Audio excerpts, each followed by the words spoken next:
Hallelujah. Hallelujah. Jésù ṣe.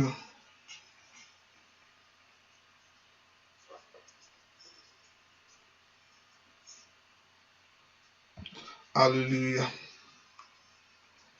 Hallelujah.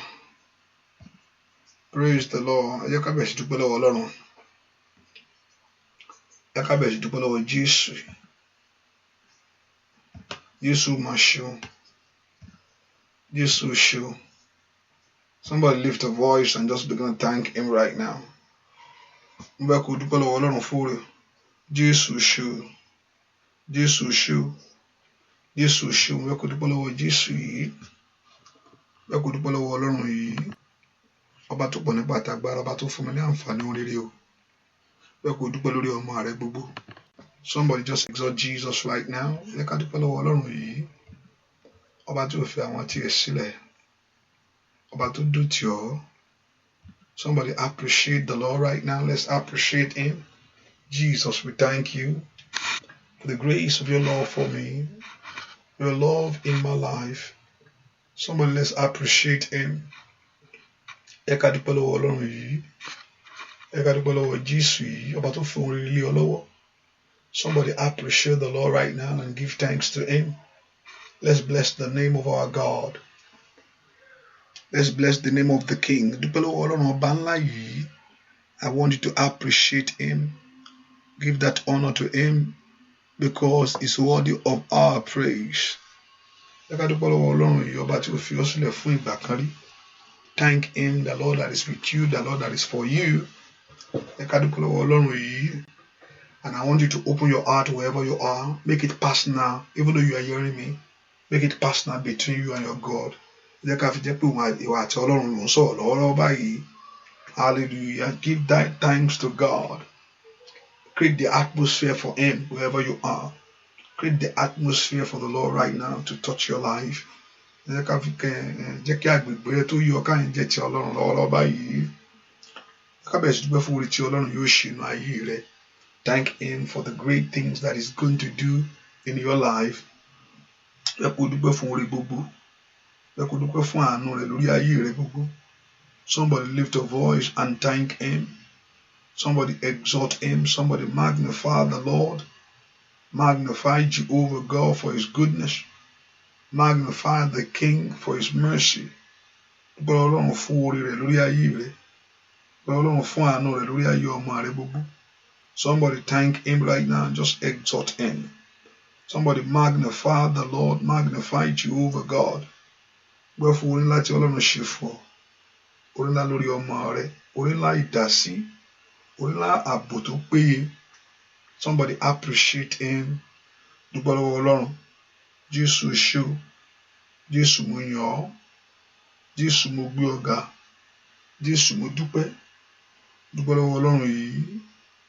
Jésù mo yàn ọ́ fún oore ńlá tó ṣe nínú ayé mi. Ẹ kó dúpẹ́ fún àǹfààní ńlá tó rí gbà. Thank him for the grace that you receive from the Lord. Ẹ kó dúpẹ́ fún àǹfààní ńlá tó rí gbà lórí ọmọ rẹ gbogbo. Ẹ kó dúpẹ́ fún àǹfààní ńlá tó rí gbà lórí ayé tiẹ̀ gangan. Thank him for your life. Dúpẹ́ fún ayé rẹ. Dúpẹ́ fún ètò rẹ lórí ayé ọmọ rẹ sẹ́. Can we just lift our voice and appreciate him? Dúpẹ́ lọ́wọ́ Ọlọ́run yìí. Ọba tí ò fi àwọn tí ẹ sílẹ̀ fún ìyà jẹ. Ọba tí ò fi ẹ́ lẹ̀ fún ìyà jẹ rí. Ọba tí ò dojú tì ọ́. Ó tọ́pẹ́ dúpẹ́ lọ́wọ́ Ọlọ́run. Bẹ́ẹ̀ kò fọpẹ́ fún sẹ́mu, bẹ́ẹ̀ kò fìyàn fún. Can you give thanks to him? Can you just worship him? Ẹ ká yin Ọlọ́run yìí fún oore gbogbo. Fún oore àánú tá a rí gbà.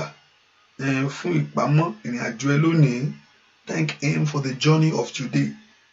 Ewu wà níbi gbogbo. Gbogbo ibi ni ewu wà. Ṣùgbọ́n ọba tí ò jẹ́ kí ewu wọ́. Nínú ilé gangan tí ìyàn sọ pé jẹ́ kí n lọ jókòó sínú ilé. Ewu ọ̀gá wà nínú ilé. Ṣùgbọ́n Ọlọ́run ní ń pa ọlọ́mọ ewu gbogbo. Bẹ́ẹ̀ ni ewu kò síbi tí ewu ò sí o. Ṣùgbọ́n Ọlọ́run ní ń pa wá mọ́. Òun ló ń pa ọmọ lọ́wọ́ ewu gbogbo. Thank him for the grace of God in your life. Dúpẹ́ fún oore ọ̀fẹ́ Ọlọ́run lórí ayé rẹ.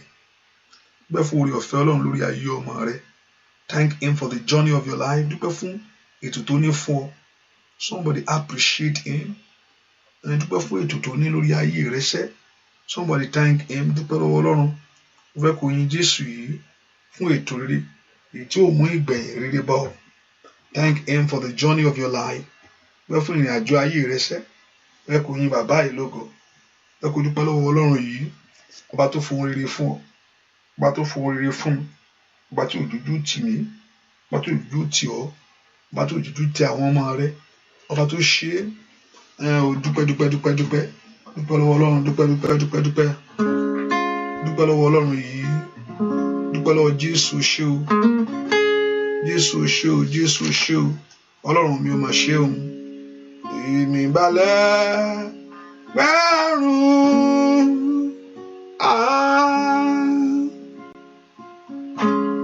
fún Olùgbàlà.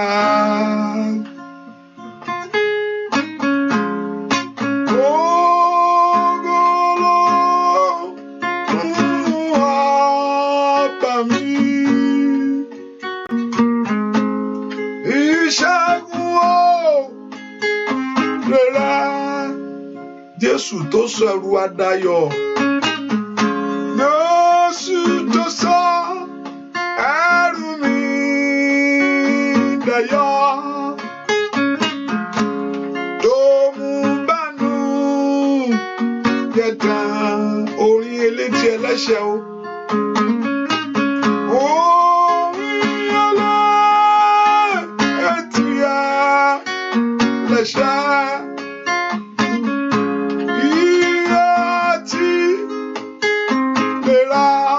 Ṣẹ́gun agbára ẹ̀ṣẹ̀. Ó ṣẹ́gun agbára ẹ̀ṣẹ̀. Ó ń dá òǹdè sílẹ̀. Ó ń dá òǹdè sílẹ̀ o. Ẹ̀jẹ̀ rẹ̀ wé lérí mọ́ o.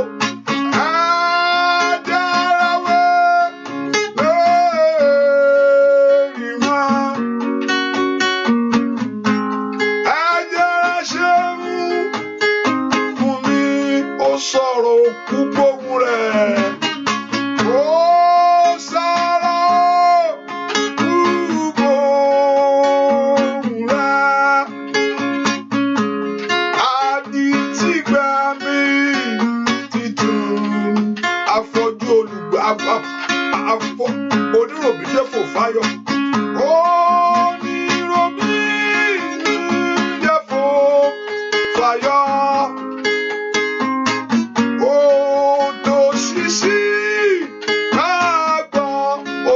Kọrí yín rẹ̀ sẹ́. Orí ẹ̀kọ́rí ìrà. Adití gbóhùn rẹ̀. Afọ́jú Olùgbàlà dé. Afọ́jú Olùgbàlà dé. Arọ́fò fáyọ̀.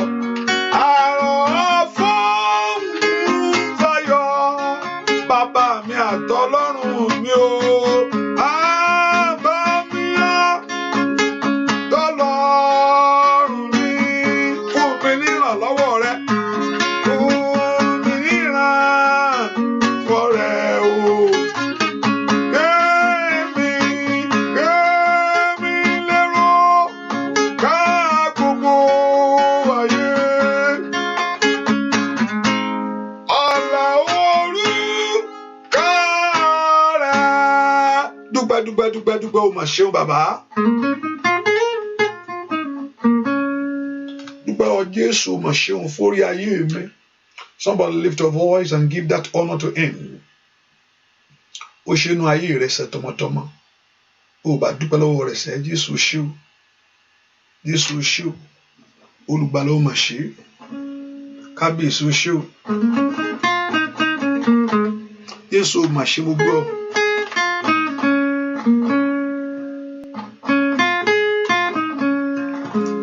Kábíyèsí ó ṣe o. Ẹ fi fún òun lónìí o. Ẹ fi fún òun lónìí o. Olúwa ló níyà tọ́lá o ẹ fi fún Olúwa ló ní àtọ́lá o ẹ fi fún óyá óyá óyá ẹ fi fún òun ló ní o ẹ fi fún òun ló ní o Olúwa ló ní àtọ́lá o ẹ fi fún Olúwa ló ní àtọ́lá o ẹ fi fún óyá dúpẹ́ lọ́wọ́ Ọlọ́run alààyè ṣe ọba ńlá akóyiyọ kábíyèsí abániṣe óyá dúpẹ́ lọ́wọ́ Ọlọ́run yìí ní gbogbo ọ̀nà rẹ ní gbogbo ọ̀nà mi ní óyá dúpẹ́ lọ́wọ́ ẹ̀ṣẹ̀ kábíyèsí o mọ̀ ṣe o Olódùmarè ńlá abániṣe òde ọ̀run.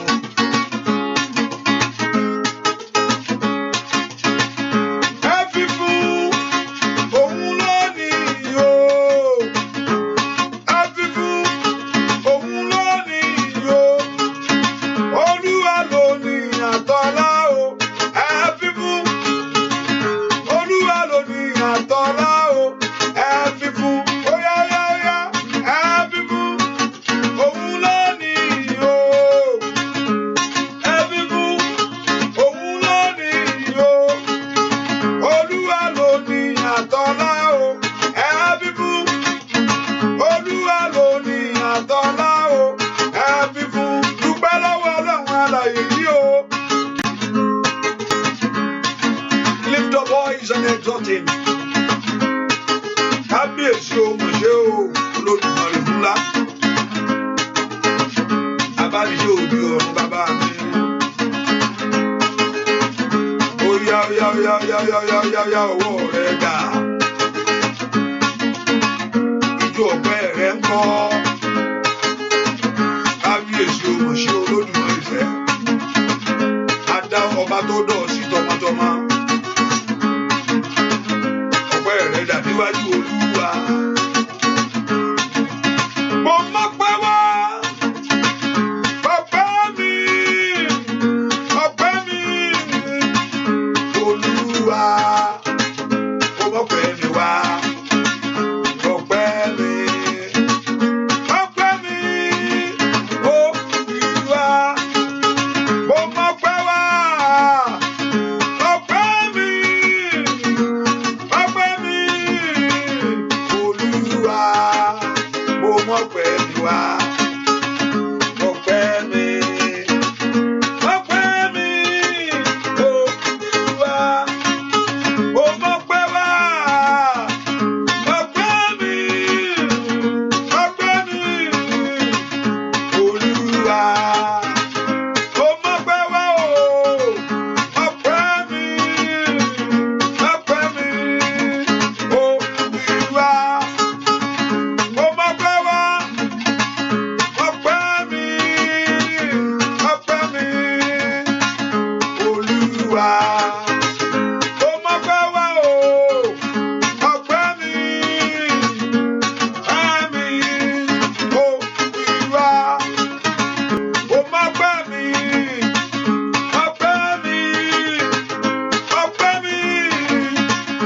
Olúwa mo mọ̀ pé mi wá ọpẹ́ mi Olúwa mo mọ̀ pé wá ọpẹ́ mi Olúwa mo mọ̀ pé wá ọpẹ́ mi Olúwa. Dúpẹ́ lọ́wọ́ Ọlọ́run ọba tó fi ọpẹ́ fún.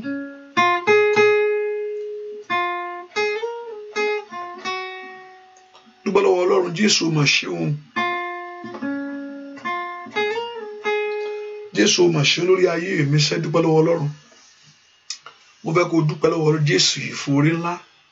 For it, I want you to lift your voice and thank Him, and also make sure that you are sharing it. Hallelujah. Make sure you call your friends. Today is the 8th day.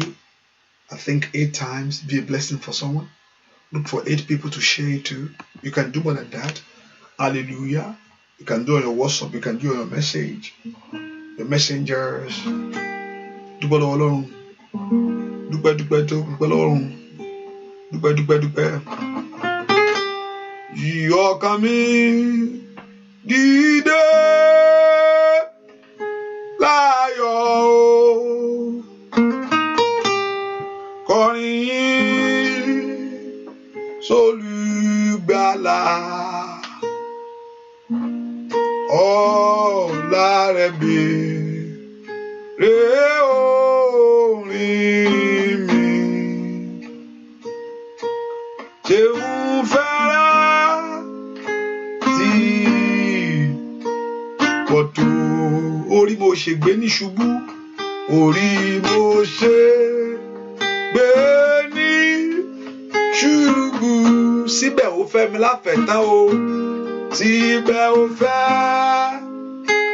mi láfẹ̀tán. Ó yọ mí kúrò ní òṣì mi.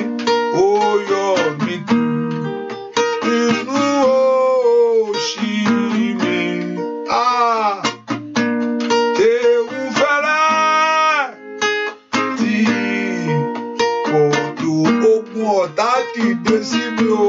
Ogun ọ̀tá dìde sí mi. Ayé àtèṣù dènà mi o. Ayé àtèṣù dènà mi. Ó mú mi la gbogbo rẹ̀ já. Ó mú mi la gbogbo rẹ̀ já. Ìṣeun rẹ̀ ti pọ̀ tó. Ìṣeun rẹ̀ ti pọ̀ tó. Nígbà tí ìyọnu dé bá wọ sọ́gbà tọ́ ìyọnu. Dé bàbá sọ́mọ tó ṣúdú tó sàrà o. Tó ṣúdú tó sàn ara. Ó dúró tì mí láàrin rẹ̀. Ó dúró tì mí láàrin rẹ̀. Ṣeun ìfẹ́ rẹ̀ ti dára tó. Ṣeun ìfẹ́ rẹ̀ ti dára tó. Gbogbo ìgbà gbà gbogbo lọ. Ṣẹ̀mí fẹ́ yà lẹ́yìn Olúwa o. Fẹ́ yà lẹ́yìn Olúwa mi. Ṣùgbọ́n bí mo bá ti gbàgbé rẹ̀. Ṣùgbọ́n bí mo ti gbàgbé rẹ̀. Ṣeun fẹ́rẹ̀ tí kì í yẹ̀. Dúpẹ́ lọ́wọ́ Ọlọ́run. Ìṣeun tí ìṣeun fẹ́rẹ̀ Jésù yóò kì í yẹ̀. Dúpẹ́ lọ́wọ́ Ọlọ́run. I want us to thank the Lord. Kábíyèsí o ṣé o. Dúpẹ́ lọ́wọ́ Ọlọ́run yìí. Ọkàn mi yìn ọba ọ̀run. Dúpẹ́ lọ́wọ́ Ọlọ́run. Mú ọrẹ wá sọ́dọ̀ rẹ̀. Wọ́n dáwó san dáríjì. Tàlàbà máa yìn bí rẹ̀. Ọkàn mi yìn ọba ọ̀run. Mú ọrẹ wá sí ọ̀dọ̀ rẹ̀. Ọ̀tàwó san dáríjì. Gbogbo wa níṣẹ́ tàlàbà máa yìn. Ẹni tó dáríjì wá. Ọkàn mi yìn ọba ọ̀run. Ìwọ rẹ̀ wá lọ́rọ̀ rẹ̀. Ọ̀tàwó san dáríjì. Tàlàbà máa yìn.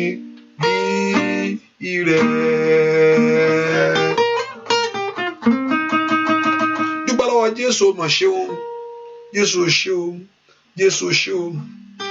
Ìyá olùtùnú ọ̀run fún oore àtàgbà rẹ̀ àǹkọ́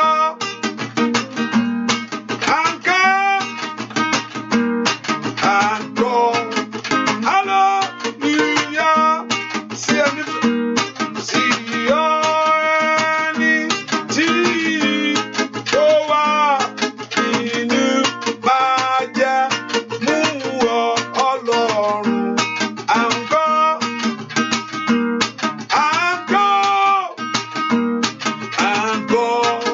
hallelujah sí ọba agbára tẹ́ni tí.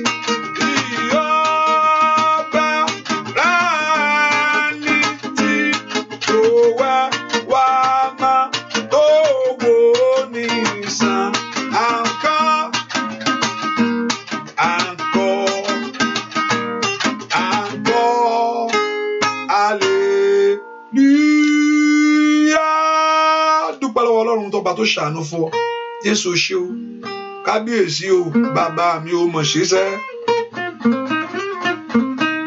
gbẹ́ kó dúpẹ́ lọ́wọ́ Ọlọ́run. Ọlọ́run ò mọ̀ ṣeun,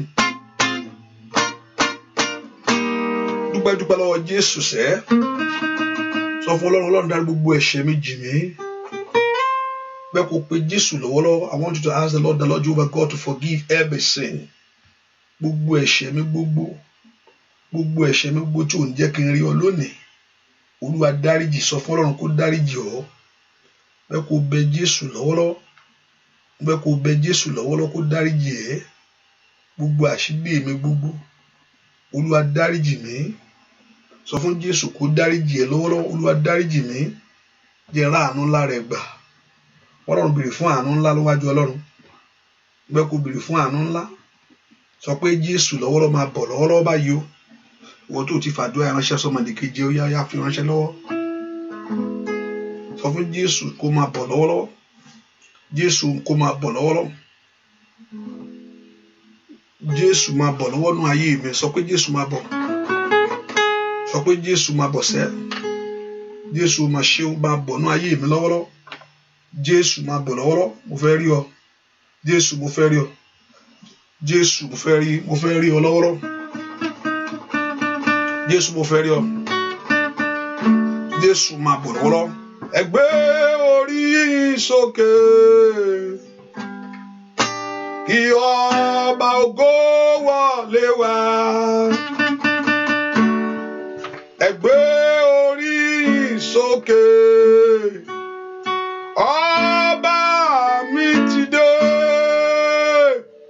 ẹ gbórí sókè.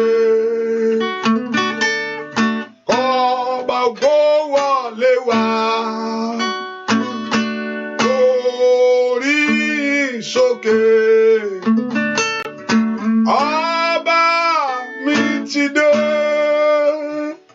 ẹ gbé orí yín sókè, gbogbo ènìyàn sẹ́, kí ọba ògo wọlé wá, ẹ gbé orí yín sókè. Ọba mi ti dé, ó ti dé. Orí sókè.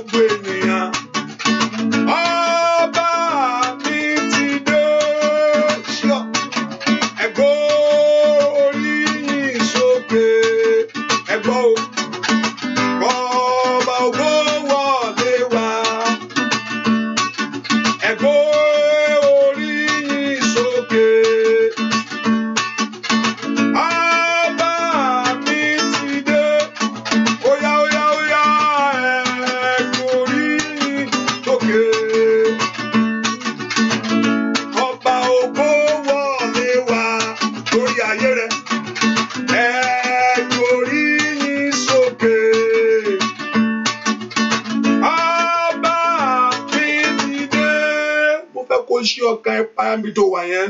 Mo fẹ́ kó ṣí ọkàn rẹ payá níbi tó wà yẹn sẹ́. Kí ẹ̀mí Ọlọ́run kó wọnú ọkàn rẹ sẹ́. I want you to open your heart and open your heart before the Lord. Ẹ gbé orí yín sókè o.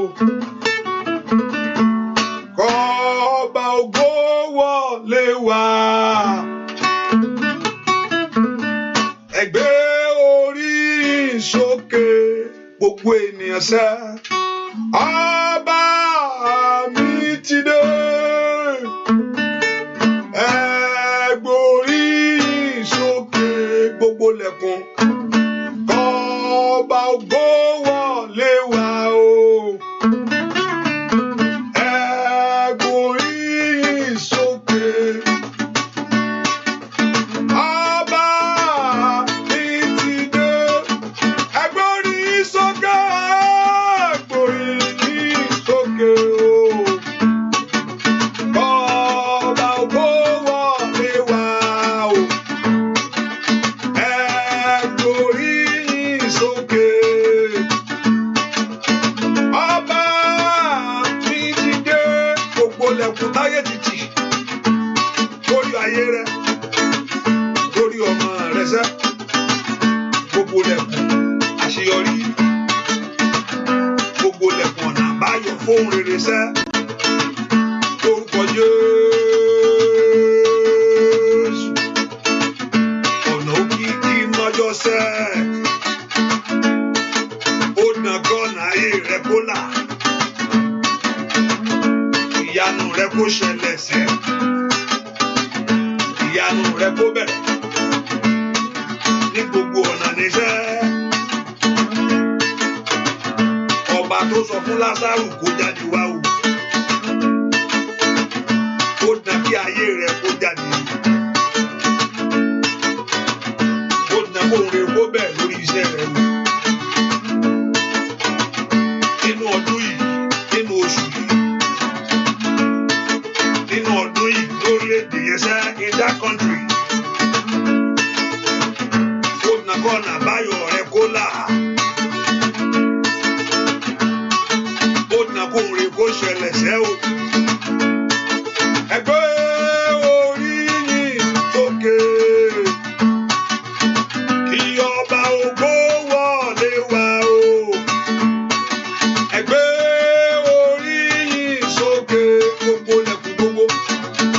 Ọba mi ti dé. Ó dé. Ẹ gbé orí yín sókè. Ọba ògo wọlé wá o. Orí yín sókè o. Ọba mi ti dé. Ẹ gbé orí yín sókè gbogbo lẹ̀kùn. Ọba ògo wọlé wá. Ẹ gbé orí yín sókè. Ọba mi ti dé. Ó dé sẹ́. Orí yín sókè gbogbo lẹ̀kùn. Ọba ògo wọlé wá o. Orí yín sókè. Ọba mi ti dé. Gbogbo ẹni tí ayé wà nínú bòjì. Gbogbo ẹni táyé tilẹ̀kùn mọ́. Lórúkọ Jésù. Gbogbo lẹ̀kùn yẹn kó ṣí sẹ́. Gbogbo lẹ̀kùn díwọ́. Gbogbo lẹ̀kùn àṣetì tó di ayé rẹ mú. Gbogbo lẹ̀kùn tí ò fẹ́ kó róore mú sẹ́. Ìlà àbàwù ṣàtàyàgàbà. Lórúkọ Jésù. Ọ̀nà àbáyọ rẹ kó là ò ní ṣàlẹ̀ jẹ́. Mo ń bẹ́ nìkan sọ̀ lọ́wọ́ bẹ̀ yẹn o. Kó o ní ṣàlẹ̀ jẹ́. Kó o ní máa mú nǹkan lẹ̀ o. Lórúkọ Jésù. Ẹ gbé orí yín sókè o.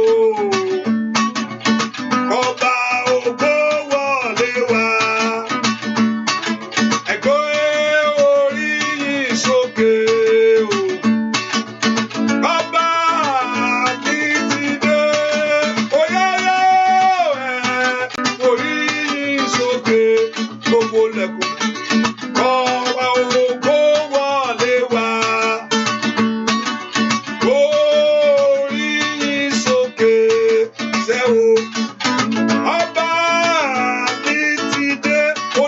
Jésù dé, orí yín sókè.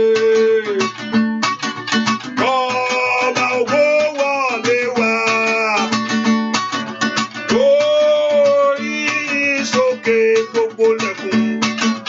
Ọba mi ti dé. Ẹ porúkọ Jésù. Gbogbo lẹ̀kùn tí ayé tì mọ́ ayé mi, gbogbo lẹ̀kùn tí ayé tì mọ́ ìrìn àjò mi ṣẹ́, gbogbo lẹ̀kùn tí ayé tì mọ́ ayé ọmọ rẹ lónìí, èyí tí òjò rá láàánú, ilẹ̀kùn lèèyàn, ọ̀pọ̀lọpọ̀ wọn ti tilẹ̀kùn máa yí ẹ̀ kò sí bó ṣe lè mú, tilẹ̀kùn bá ti tì kò lè wọlé. Even kọ́kọ́ kéèyàn ní kó o nílé ara rẹ, mo ti rí tí mo tilẹ̀kùn ara mi síta rí níwájú ilé ara rẹ gan ẹ̀lú ìwúlẹ̀ dùn sí mo tilẹ̀kùn síta ni. Hallelujah. Ní ara èèyàn gan fún ara rẹ̀ tó bá tí ò ní kọ́kọ́rọ́ wọlé yóò dò sẹ́nu ọ̀nà pẹ́ ni, yóò dò sẹ́nu ọ̀nà pẹ́ nínú ilé ara ẹ̀ gangan tílẹ̀kùn bá tì àìmọye. Ẹ porúkọ Jésù. Gbogbo lẹ̀kùn tí ayé tì máa yé mi, every door that enemy have locked upon your life, ẹ gbórí sókè lọ́wọ́lọ́wọ́ báyìí o. Ọba ògo mi ti dé lọ́wọ́lọ́wọ́. Ẹ gbórí sókè lọ́wọ́lọ́wọ́ báyìí. Gbogbo lẹ̀kùn gbogbo tí ayé tì, kàlíàdà kú ṣàǹdó blẹ̀kọ́ tẹ̀kẹ́lìà, wọn lanu kó gbàdúà. Gbogbo lẹ̀kùn tí ayé tì mọ́, gbogbo lẹ̀kùn àṣeyọrí yẹn, gbogbo lẹ̀kùn the doors that enemy have locked upon your life, èyí tó ṣí tì, ọ̀run bá mi ṣí. Orúkọ Jésù. Gbogbo ilẹ̀kùn ìrànlọ́wọ́ tí mo ṣí tì, ọ̀run bá mi ṣí. Let God of heaven open those doors for you. Olúwa ṣílẹ̀kùn àṣeyọrí mi kankan. Somebody open your mouth and pray. Orúkọ Jésù dáadáa. My Father, ẹ bá mi ṣílẹ̀kùn ayé mi. Ẹ porúkọ Jésù. Ẹ bá mi ṣílẹ̀kùn ayé mi. Ask the Lord to open those doors for you. Ilẹ̀kùn ìrànlọ́wọ́ ayé mi ẹ ṣí. Ask the Lord to open those doors. Gbogbo lẹ̀kùn gbogbo tí ayé tì máa yé mi. Gbogbo lẹ̀kùn gbogbo èyí tí ayé tì máa ìrìn àjò mi. Ní orúkọ Jésù. Can you lift your voice to God? The Lord God of heaven to open those doors. Ilẹ̀kùn àṣeyọrí mi. Ilẹ̀kùn àṣeyọrí mi. Ilẹ̀kùn àṣeyọrí mi. Ilẹ̀kùn àṣeyọrí mi. Ilẹ̀kùn àṣeyọrí mi. Thank you, my Father. In Jesus' name we pray. Ta ló mọ̀ ẹ fẹ́ graduate ní ọdún yìí? It can be possible. Tọ́mọ ẹ fẹ́ graduate, ta ló mọ̀ ẹ fẹ́ tó graduation ọmọ ló fẹ́ ṣe. Tẹ́ pé graduation ọmọ, graduation ọmọ. Mi sọ pé ọmọ ẹ fẹ́ wọ college o. Ọmọ ẹ máa graduate ní ọdún yìí. Bẹ́ẹ̀ sì graduation fún ọmọ ẹ. Even yes, graduation ní ọdún yìí. Lórúkọ Jésù, gbọ́wọ́ lórí rẹ̀ màmá yẹn. Bá sì jẹ́ bàbá ni ó bá wọ́n jẹ́nu ọ. Ó gbàdúrà fún ọ. Lórúkọ Jésù orí rẹ̀ ò ní burú. Àmín. Mo ní kó ṣàmì dáadáa. Orí rẹ̀ ò ní burú. Àmín. Lọ́jọ́ ẹ̀yẹ rẹ̀ ò ní sọnù. Àmín. Ò bá ṣàmì dáadáa. Lọ́jọ́ ẹ̀yẹ rẹ̀ ò ní rámbẹ̀. Àmín. Tó bá ya fọ́tò wọn náà wà ńbẹ̀. Ẹ pé COVID-19 ti lé àwọn èèyàn wọlé báyìí. Ó sì lè yá nànú pálọ̀ yín. Lórúkọ Jésù. Bakari awusadeli akusateli adakotayi. Rosida gabako sakavlada. Lọ́jọ́ ẹ̀yẹ rẹ̀ ò ní sọnù. Àmín. Ṣàmì dáadáa. Ayé ò ní gba gèlè rẹ̀ wọ̀. Ṣàmì. Àmín. Ṣàmì. Ayé ò ní gba gèlè tiẹ̀. Gèlè mọ́mì lélẹ̀ yẹ kó jẹ́ ti mọ́mì. Bọ̀tẹ́lùmíì ní ń gbé orí. Lórúkọ Jésù. Bakaria káfàlì sàté. Berusa tu dekete karabakataba. Lórúkọ Jésù. Mokobleku sikite ribukuto fàlì. Lórúkọ Jésù. Ẹlẹ́nu ò ní gbàṣe rẹ̀ ṣe. Àmín. Ẹ porúkọ Jésù. Gbogbo agbákágbá tó fẹ́ gbàṣe mi ṣe láyé lórí ọmọ mi. Gbogbo agbá tó fẹ́ gbàṣe mi ṣe. Tí ó fẹ́ mú mi kúrò níbi iṣẹ́ tèmi láyé. Ọlọ́run jọ̀ọ́ lónìí. Olúwa dójú ti agbára náà. Put such power to shame. Gbogbo ipá tó fẹ́ gbà ìṣe ayé mi ṣe. Bẹ́ẹ̀ kó porúkọ Jésù. Gbogbo ipá tó fẹ́ gbà ìṣe rẹ̀ ṣe. Ó yá gbàdúrà. Olúwa dójú ti ipá náà. Ní orúkọ Jésù. ẹ dojú ti gbogbo ipá tó fẹ́ gba ìṣe ayé mi ṣe porúkọ Jésù dáadáa gbogbo ipá tó fẹ́ gba ìṣe ayé ọmọ rẹ ṣe ẹ lanu ẹ gbàdúrà porúkọ Jésù Olúwa dojú tì wọ́n Olúwa dojú tì agbára náà gbogbo ipá tó fẹ́ gba ìṣe mi ṣe lónìí magali agushadakaba porúkọ Jésù dáadáa gbogbo ipá tó fẹ́ gba ìṣe mi ṣe ẹ porúkọ Jésù gbogbo ipá tó fẹ́ gba ìṣe ayé àwọn ọmọ mi ṣe ó yẹ bóun tó yẹ kó jẹ́ tiẹ̀ èyí táyé fẹ́ gbà ṣe ní orúkọ Jésù Olúwa dojú tì agbára náà gbọ́ àdúrà lórúkọ Jésù Kristi Olúwa wá porúkọ Jésù ogun lé àtogun ìta tó dó tì mí Olúwa bá mi ṣe mi rí ẹni tó wà ní scripture even from the scripture tí ò ní kankan mi rí ẹni tó fẹ́ gbégbèsè rí tí ayé ò yọ lẹ́nu mi rí o mi rí inú Bíbélì o mi ṣe rí so mi mọ bí tiẹ̀ ṣe fẹ́ jẹ́ mi rí ẹni tó fẹ́ gbé like you want to take a step of great thing in life Paul fẹ́ gbé wọn pàdánù ni wọ́n ní ẹ pa Jésù Olúwa gan fẹ́ gbé ìgbésẹ̀ wọn rere ayé làwọn ò ní gbà fún Abraham ńkọ́ níbi tó jáde lọ wọ́n tún gbà ìyàwó mọ́ lọ́wọ́ bẹ́ẹ̀ Ọlọ́run ní kó jáde níbi tó ti ń jáde lọ gbà mọ́mì ọba láìkì mọ́mì wọ́n bá tún yé mọ́ lọ́wọ́ you know.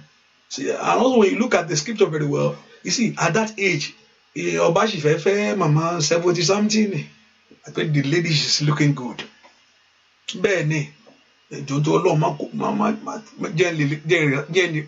jẹ́ lè ráyé gbé sọ pé partial lie irọ́ kékeré ó ń sòtọ́ díẹ̀ ṣùgbọ́n ọ̀rọ̀ wà ń bẹ̀ lóòótọ́ sister ẹ̀ ní lóòótọ́ remember ó fẹ́ sister ẹ̀ náà ni sọ pé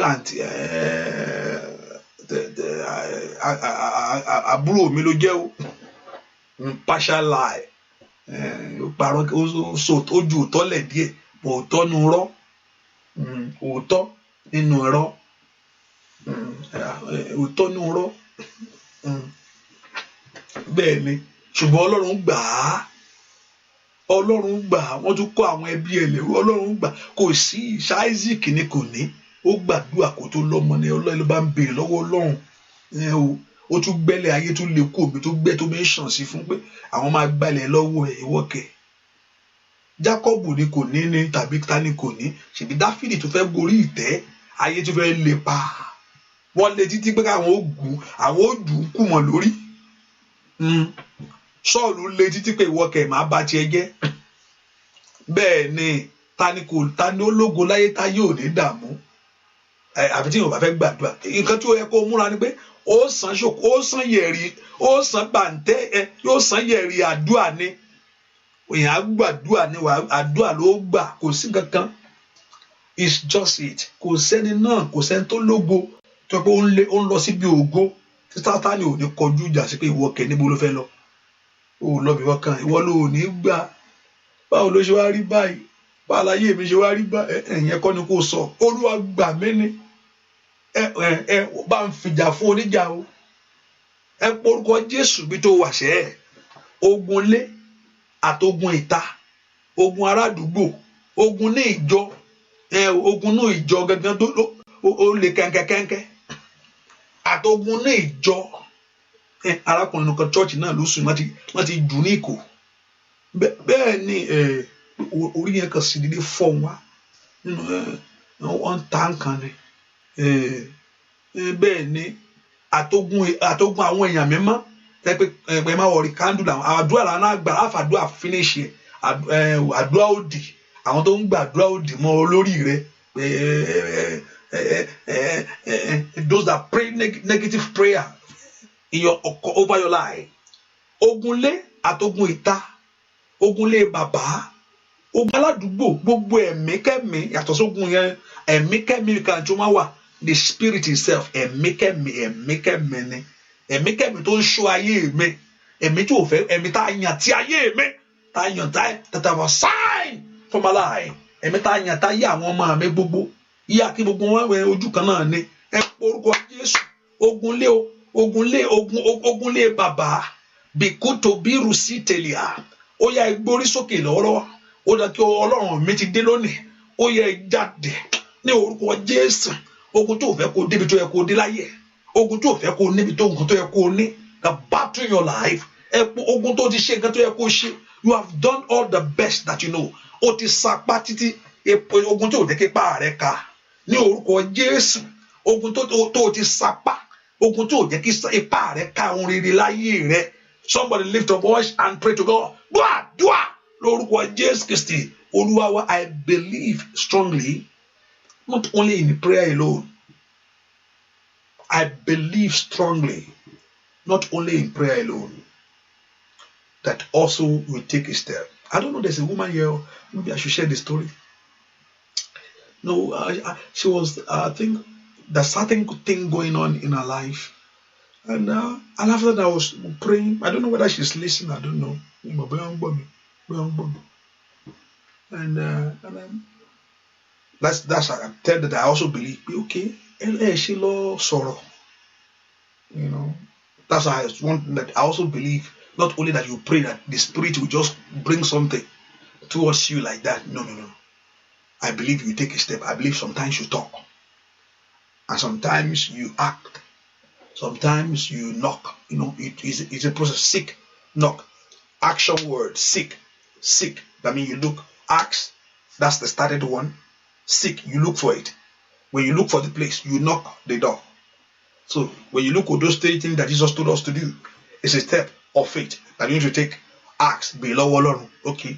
Now, when you Bible seek, lowa kiri, onto beriye lo mere si wa, be si wa shenye, be si wa ma enu so ti me so ke boya ki na wa auntie or ko wa daddy. Hello, are you available?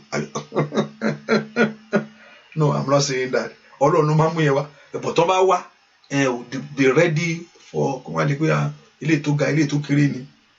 Ìyẹn kọ́, irú ẹ̀kẹ́. That means your heart is open. And when you now you seek, you find the place. You knock the door, you apply application, you put to the pen and apply. If that papers you need, apply for the kingdom. You get to a place in the country. Ọlọ́run mo fẹ́ gbàwé, mo fẹ́ oyan ka jókòó Ọlọ́run mo fẹ́ gbàwé. Ìwé ò ní jábọ̀. You take a step. Kí ni law? What law wo ló wà ní country to my benefit me? And you look for the law. The law is ní law to lè allow me to take a step. You apply, you seek, and you apply. Hallelujah. But you come to a point sometimes you don't do anything, you wait upon the Lord. That's everything that you just have to wait. See, like, yeah, you wait. Even when you seek. How do you seek? There's many technology out there.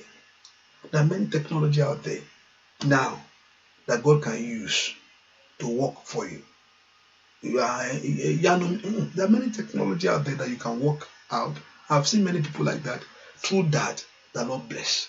I could remember one time I said to one lady, the Lord will bless you with a child.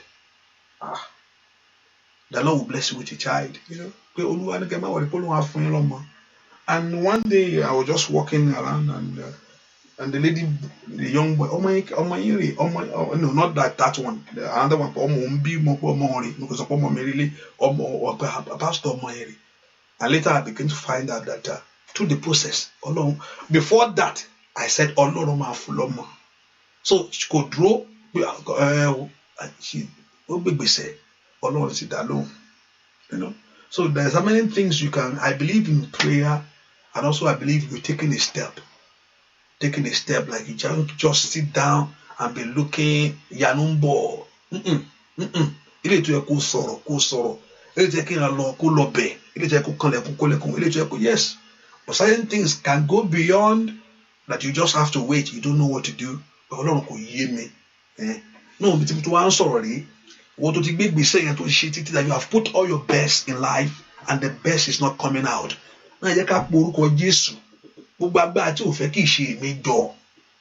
Every power as you are taking steps to move forward. Every power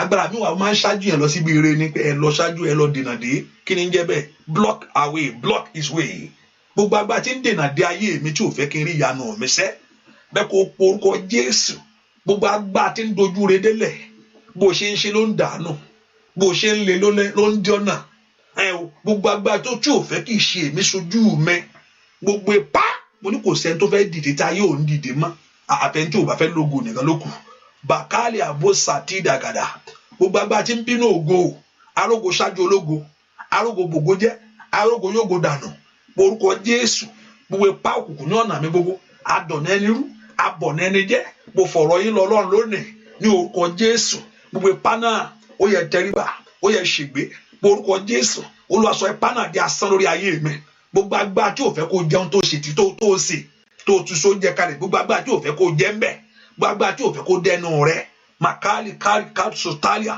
gbogbo agbára tí ò fẹ́ kó mọ̀nà ẹ̀rí ayé ẹ̀ gbogbo agbára tí ò fẹ́ kó lórí rẹ̀ rí mi ẹ porúkọ Jésù gbogbo agbára tí ń lé aláàánú jìnnà sí ayé mẹsẹ́ ẹ gbàdúà dúà lórúkọ Jésù Kristi Olúwa mo ní pé ibi tá a tún jáde wá ó tún make a little bit tough ibi tá a ti jáde because I'm from Nigeria ni wá gbogbo wa àbí Nigeria ni wá it make it a little bit tough poverty lack ó mẹ́lòmíì lọ wọ ẹgbẹ́ ó wọ ẹlòmíì lọ gba ìwọ ọmọ ìwọ ọdẹ wa ó lè fẹ́ dójú tì mí bí ìṣá ó mẹ ẹni tó lẹ́mìí èṣù kò lójú àánú ẹni tó lẹ́mìí èṣù ní kò lójú àánú kò lè wọlé hàn kó lójú rí lálẹ́ wọn gba ẹ̀mí èṣù tó ní àjẹ Jésù lòun ní àjẹ ẹrọ lòun ní o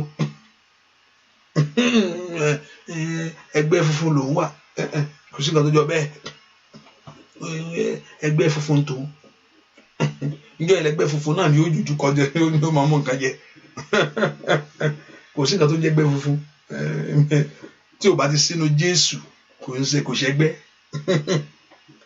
ogun tí mò ń ṣe àwúre tí mò ń ṣe àwúre fún ara mi ni níjọ́ ẹ̀ làwúre yẹn náà yóò jọjú sí ọ bẹ́ẹ̀ ni Jésù lèèyàn ń gbá mú Ọlọ́run lèèyàn ń dì mú ẹ̀ṣẹ̀ tó ló burú jù níwájú Ọlọ́run ní ẹ̀ṣẹ̀ idolatry ìbọ̀rìṣà Ọlọ́run yéé tiẹ̀ ju anything lọ kí wọ́n gba ògo fún nǹkan méjì òun lọ Ọlọ́run kò fẹ́ ó bínú sọ àwọn ọmọ Ísírẹ́lì fún ó ta àwọn sóko ẹrú sí pé àníṣe ẹ rántí pé mo mú yín jáde ní oko ẹrú kí lẹ wá ń pe Ọlọ́run mìíràn lọ́rùn mi o lè má gbé and many things can be that we have make it can ó lè má jẹ pé nǹkan tó gbé sí pálọ̀ nǹkan tí èèyàn fẹ́ràn ju Ọlọ́run lọ ń gbà mí báyìí nísìnyí báyìí ìsìn àmì ìṣògùn but anything tó Ọlọ́run á jókòó ní ilé aṣáájú ni o tó bá ti di bẹ́ẹ̀ lọ́kàn èèyàn Ọlọ́run á jókòó ilé aṣáájú ni tó bá ti ohun tó dà nìyẹn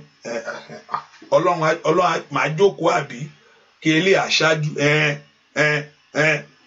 tó bá ti di bẹ́ẹ̀ nǹkan tó Ọlọ́run ò fẹ́ nìyẹn ẹ porúkọ Jésù àní Ọlọ́run ṣẹ́ ogun tó dó ti ayé mi ogun tó dó ti ayé mi tí ò fẹ́ kí n nàró ogun tó dó ti ayé mi tí ò fẹ́ kí n dìde ogun tó fẹ́ kó ṣe tí ò fẹ́ kó jẹ́ ń bẹ̀ ogun tó fẹ́ kó fa àlàáfíà ló gba every battle of my life ogun ìran tí ò fẹ́ fàyè gbà mí mo ní Nàìjíríà ó mú tough torí ọ̀pọ̀lọpọ̀ àwọn mélòó ní ìwọ fẹ́ máa ṣe rere ìwọ àwọn ọmọ rẹ̀ yan wọ́n ń ṣe gbẹ ìwọ náà tó yẹ kó jókòó tún máa dáwọ́ bo nǹkan rẹ̀ jẹ́ wàá tún fẹ́ gbogbo ara rẹ̀ sáyé gbogbo ayé á tún máa rí ọ àwọn tó sì bí nípa ẹ fílẹ̀ inú ẹ̀ ń dùn ni ó lẹ inú ẹ̀ bá dùn ẹlòmíì ọ̀rọ̀ ẹlòmíì wọ́n fi lọ ẹlòmíì láyé ni ibi tó ti ń sọ̀rọ̀ ẹ kiri náà láti sọ ẹ fílẹ̀ ẹ bá jẹ́ ká bá wá nǹkan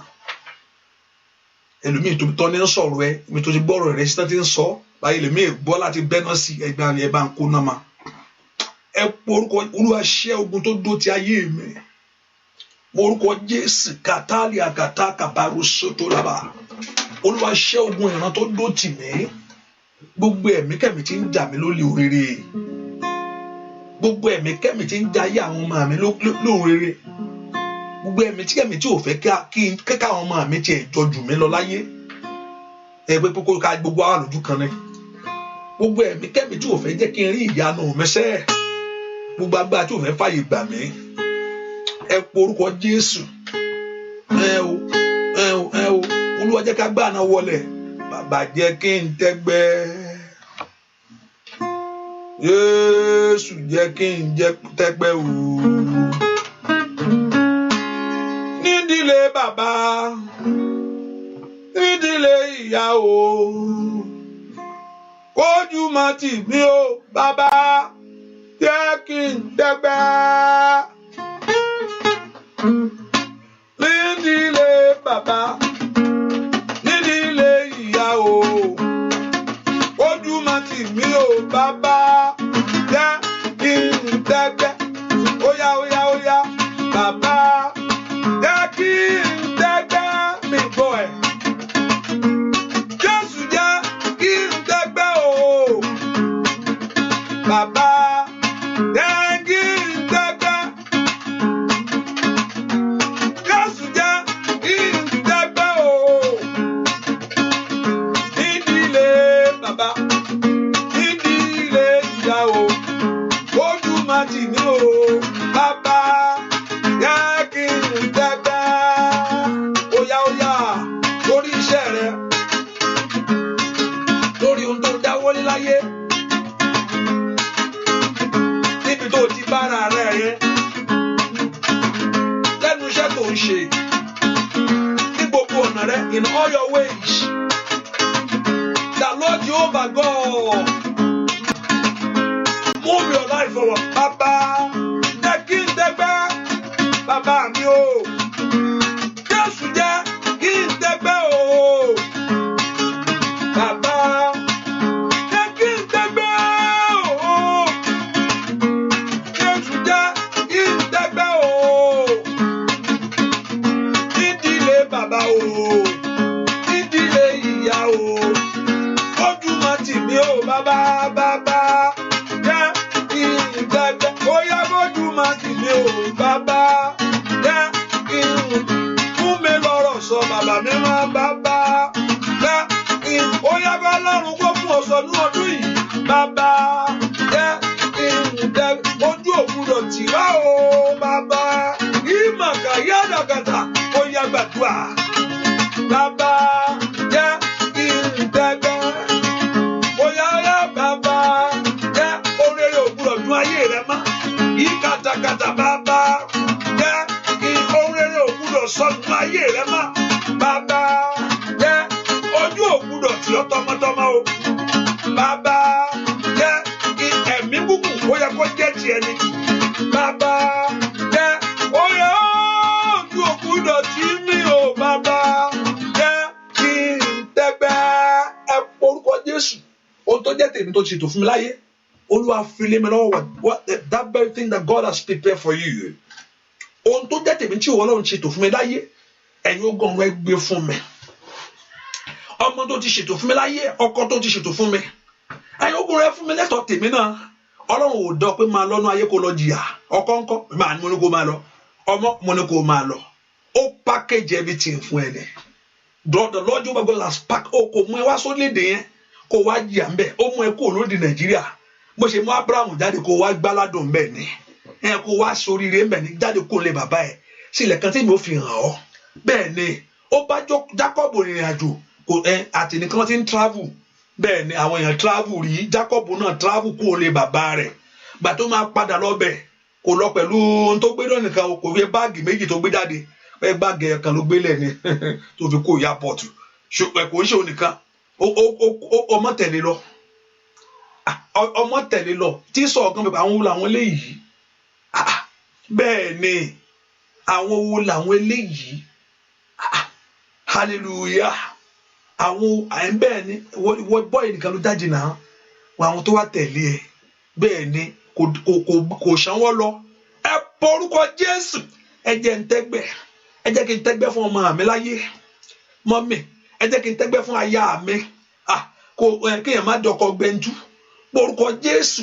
Ẹ jẹ́ kí n tí ẹgbẹ́ kí n tó ọkọ ṣe. Porúkọ Jésù. Kó tó aya lẹ́dẹ̀ ọkọ. Kó má lè pé dádì nìkan gbogbo gbà. Ó yá porúkọ Jésù. Ẹ jẹ́ n tẹ́gbẹ́. Lẹ́nu iṣẹ́ tí mò ń ṣe. Ẹ jẹ́ n tẹ́gbẹ́. Àwọn ẹgbẹ́ rẹ̀ wọ́n gbà àwọn tí kọ́lé kan. sálárì kan náà la sì jọ ń gbà o ó yá sálárì kan náà lọ́jọ́ múlé ọ lọ́wọ́ ẹ forúkọ Jésù ọkọ mi ṣe ra kinní kan ọkọ mi ṣe kọ́lé a sì máa lọ sílé méjì ní àwa Olúwa káwọ́ mọ́ ìgbà ṣe nǹkan tá a sì jọ ń ṣe náà rèé àjọ ń ṣe kinní náà ní o ẹ̀jẹ̀ ń tẹ́gbẹ́ ẹ̀jẹ̀ ń jọ ẹgbẹ́ lọ mọ́lọ́n lánàá kó gbàdúrà ẹ̀jẹ̀ ń tẹ́gbẹ́ porúkọ Jésù ẹ̀jẹ̀ ń jọ ẹgbẹ́ lọ ẹ̀jẹ̀ kèmí náà ṣe orí láyé mọ́lọ́n lánàá kó porúkọ Jésù dáadáa ẹ̀jẹ̀ kèmí náà ṣe orí láyé porúkọ Jésù ẹ̀jẹ̀ kó orí wá fún mi àní gbàdúrà ẹ̀jẹ̀ kó orí wá fún mi ẹlẹ́dàá mi ẹ̀jẹ̀ kó orí wá fún mi porúkọ Jésù dáadáa ẹ̀jẹ̀ kó orí wọlé fún mi nínú ọdún yìí nì ẹ̀jẹ̀ kó orí tọ̀ mí wá ní orúkọ Jésù ẹ̀jẹ̀ kó orí ṣẹlẹ̀ ní ayé mi èmi náà fẹ́ gbọ́mọ mi jó èmi náà fẹ́ lọ́kọ láyé o ní orúkọ Jésù èmi náà fẹ́ níwèé ìgbèlú. Can you lift your voice and pray that great things should come your way? Ọlọ́run náà lè bá sọ ẹni tó dá ọ ló lè wí tiẹ̀ fún. Olúwa ṣẹ́nu ayé mi, Olúwa ṣẹ́nu ayé mi, Olúwa ṣẹ́nu ayé mi, Olúwa ṣẹ́nu ayé mi, Olúwa ṣẹ́nu ayé mi àní orúkọ Jésù, Olúwa ṣẹ́nu ayé mi. Gbọ́ àdúrà lórúkọ Jésù Kristi. Olúwa wá ṣe fún mi, ṣe fún mi, ṣe fún mi, ṣe fún mi, ṣe fún mi o bàbá. Ṣe fún mi, ṣe fún mi, ṣe fún mi, ṣe fún mi, ṣe fún mi o ọmọ. Ṣe fún mi, ṣe fún mi, ṣe fún mi o bàbá o. Ohun ọkàn mi fẹ́. Ṣe fún mi bàbá. Bóyá ṣe fún mi, ṣe fún mi, ṣe fún mi, ṣe fún mi, ṣe fún mi o bàbá. Bàbá o. Ṣe fún mi, ṣe fún mi, ṣe fún mi o ọmọ. Ṣe fún mi, ṣe fún mi, ṣe fún mi, ṣe fún mi o bàbá o. Ohun ọkàn mi fẹ́. Ṣe fún mi bàbá. Ohun tó ń lé látijọ́ yẹn. Ayọ̀ tó ń fẹ́ sá. Lórí ọmọ o, lórí ọkọ o, lórí iṣẹ́, lórí ẹbí.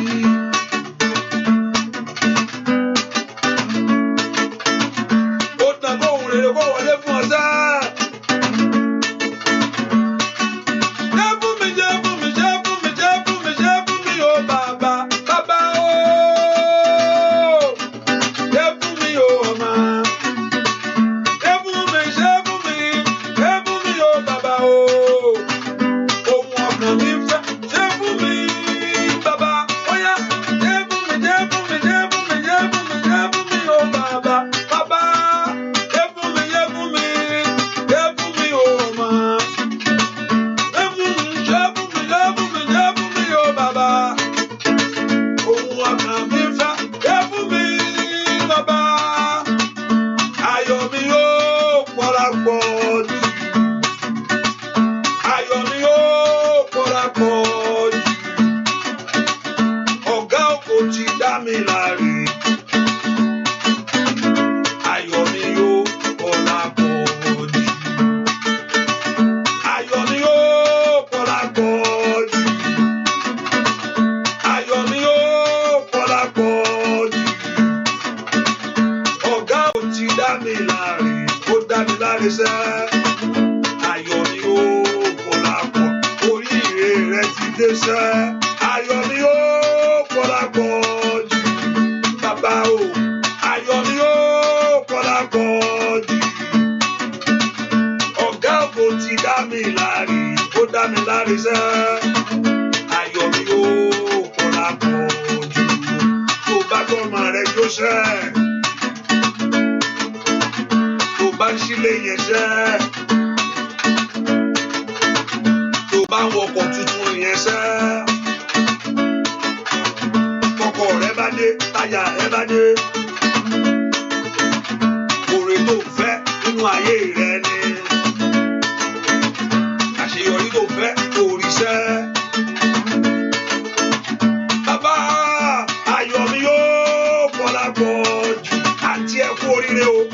Ayọ̀ mi yóò pọ̀ra pọ̀ jù. Ọ̀gá ògo ti dá mi láre. Óyá óyá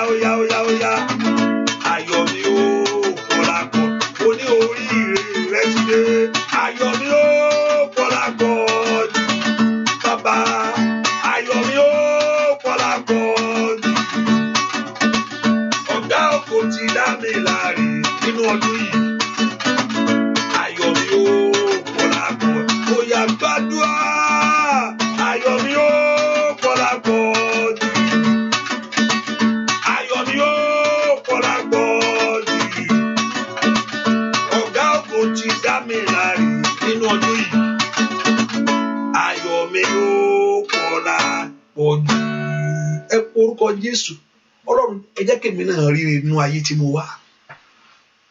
Mo máa gbọ́ pé wọ́n mú gèlè tó ti bá wọn mú tó. Olúwa jẹ́ kémi náà kójú èmi náà rírí lórí àwọn ọmọ mi tí mo bí. Ní ìrìn àjò tí mo rìn, ẹ jẹ́ kémi náà rí ohun rere wí bẹ́ẹ̀.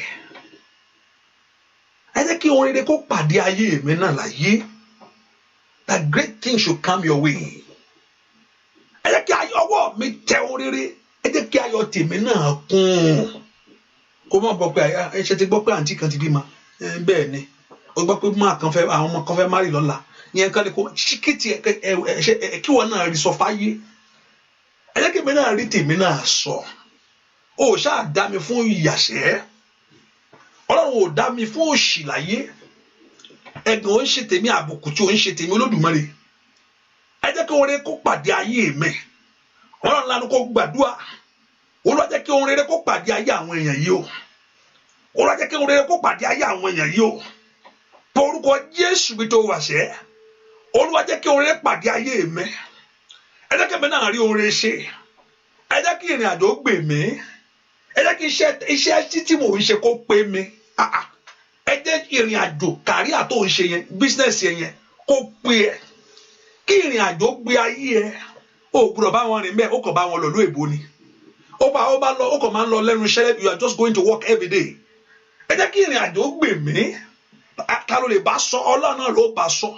Ẹ jẹ́ ilé ọkọ tí mo wọ̀ lọ, ẹ jẹ́ ó gbè mí o. Ẹ jẹ́ ilé aya tí mo gbérí sí kó gbè mí. Ó yá ò gbọ́dọ̀ sílé wọ̀. Ọmọ náà ńlá ni kó gbàdúrà. Ai màkàrí pàórí ṣáìdà. Orúkọ Jésù. Ẹ jẹ́ ó gbè mí. Ẹ jẹ́ àwọn ọmọ mi gbè mí. Ní orúkọ Jésù. Ọmọ ò gbọ́dọ̀ dúkúrà tà mọ́ lọ́wọ́. Ní orúkọ Jésù. Ọmọ ò gbọ́dọ̀ dúkúrà tà. Ẹlòmíì ta pa ọmọ ẹ̀ ní olùpa. Kò ní mọ̀. Díkà báwo ṣe kètèkètè yẹ. Ọmọ ò gbọ́dọ̀ dúkúrà tà mọ́ lọ́wọ́.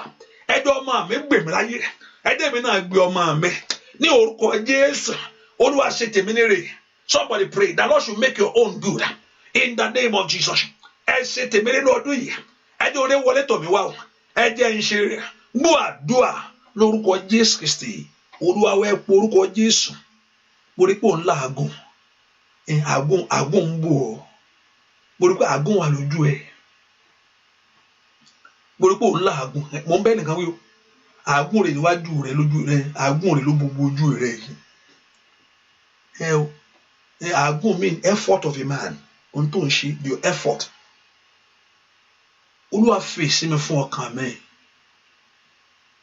Olúwa fi ìsinmi fún ayé mi.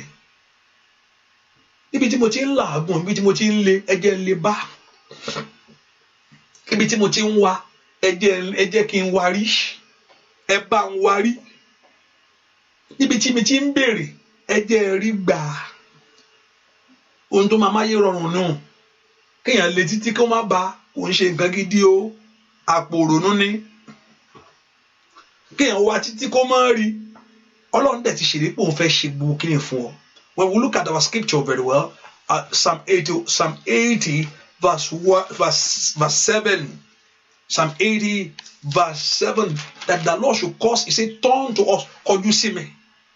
God of hosts, Ọlọ́run, and cause thy face, jẹ́ kí ojú rẹ kó mọ́lẹ̀, to shine, and save us, gbà wá. Olúwa bí Ọlọ́run mò ń wá wé ìgbédùn ni. I'm looking for my papers.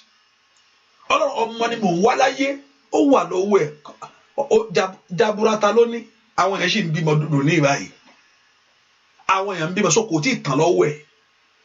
Òtò wá mọ̀ pé Ọlọ́run kọ́ ló ń fún yàn. Lọ́bì lọ́wọ́ ẹ̀ tí ń wá. Ìwọ́n tó ẹ̀ pọ̀ bá bóyá pé ohun tó ṣe ló mọ̀ ń ṣe ni. Wàá mọ̀ ń ṣe dáadáa ló fà á. Ó kàn ń yé lọ́bì lọ́wọ́ ẹ̀ tí ohun tó ń ṣe lọ́ ń ṣe. But nǹkan kan ò ṣáà kò wá. That doing the same thing. Lọ́bì lọ́wọ́ ẹ̀ tó wọ́n mọ́. Kò wá fi mọ̀ pé Ọlọ́run ló ń fún ọ, kò ń ṣe pé ó máa ń ṣe. Bẹ́ẹ̀ ni ohun tó Olúwa ò bá kọ́lé náà, àwọn tó ń kọ́ àṣà ó dákọ́ lọ́n bẹ́ẹ̀ kọ́ tiẹ̀ lónìí. Ṣàmì dáadáa. Àmín. Tó bá rí bẹ́ẹ̀, ó dákọ́ lọ́run náà kọ́ tiẹ̀ fún ẹ. ó dán kí Ọlọ́run kó kọ́ tiẹ̀ fún ẹ. Ó dán kí Ọlọ́run kó kọ́ tiẹ̀ fún ọ. Torí ò bá ṣọ́ ilé náà àwọn olùṣọ́ ń ṣe lásán ni. Ó dán kí Ọlọ́run bẹ́ẹ̀ ṣọ́ tiẹ̀. Ó dán kí Ọlọ́run kọ́ lé ẹ̀ fún ẹ. Ẹ porúkọ Jésù, Olúwa bá mi kọ́ tèmi. Lord, do my own. Ẹ ṣe tèmi fún mi náà, ṣe fún mi. Ẹ jẹ́ kí n ní, ẹ má jẹ́ ń jìyà. Ẹ má jẹ́ ń jìyà láyé. Don't let me suffer. Ìgbà tó yẹ kó a máa jẹun, ẹ̀bùn agbára tó fẹ́ tì ọ́ kúrò níbi oúnjẹ rẹ láyé. Ìgbà tó yẹ kó a máa rí lò, mòkúlà kátàkátà, gbogbo agbára tí ò fẹ́ gbà kó rí lò láyé. Ẹ porúkọ Jésù. Ẹ jẹ́ Ọlọ́run ràn mí lọ́wọ́. Ẹ jẹ́ kí ìyanu tèmi náà ṣẹlẹ̀. Ẹ fàyè rọ̀ mí lọ́rùn. Ẹ fi gbà yẹ mí. Ọlọ́run fi gbà yẹ mí. Mo fi gbogbo ọkàn mi súnmọ́ ọ. Ọlọ́run kò fi gbà yẹ ọ́. Ìtàlọ́sùn tẹ́ Ọlọ́run fi gbà yẹ. Ẹ má jẹ́ jí lásán. Ẹ má jẹ́ porúkọ Ọlọ́run fi gbà yẹ mí. Ọlọ́run lanu kó gbàdúrà. Porúkọ Jésù. Olúwa fi gbà yẹ mí o. Ẹ fàyè rọ̀ mí lọ́rùn. Ẹ fàyè rọ̀ mí lọ́rùn. The Lord should make it easy for you. Ẹlòmí àdílẹ́yìn ẹ ẹ̀lò wọ́n ti fún mi wè. Lẹ́yìn ẹ̀yìn mi ló dé náà kò ṣe é bá jà. Gbà tó yẹn bá dẹ̀ ṣojú kókó ń bẹ̀ tí ó sọ̀rọ̀ tó sọ pé hallelujah ọ̀rọ̀ bọ̀dá yóò ṣe sọ̀rọ̀ fún mọ́. Ṣé gbà mo sọ̀rọ̀ ayé mi fún ṣe tí ẹ ló sì rò. Hallelujah. Tẹlomi ló rò. Mo dẹ̀ wo ojú ẹ̀ lé kókó ńgbà tí mo sọ̀rọ̀ pé àwọn ọmọ mi fẹ́ graduate. Tí ẹ ló rò pé mo dẹ̀ bí àwọn ọmọ tèmi náà. Mo ṣojú sísá yẹn rojú sísá yẹn lẹ́ẹ̀kan yẹn gbà tí mo ń ṣàlàyé pé àwọn ọmọ yẹn fẹ́ graduate ojú ẹ̀ change. Ojú ẹsẹ̀ ní sísá tí ó ti ronú ronú lọ. Ìwọ Ọlọ́run àbí kò bóyin dáadáa ní o. Ẹlòmíín give testimony ó ń wo ẹ ó ń wojú rẹ ni. Ìwé gbà tí ìrò pé ó ń wojú ẹ mo lè rí ẹni pójú ẹ change lẹ́ẹ̀kan kò lè ṣàmì dáadáa fún wa. Ẹ pìgbà ayé mi náà look at it very well. Except the Lord, Psalm 127 ó sọ pé except the Lord build the house.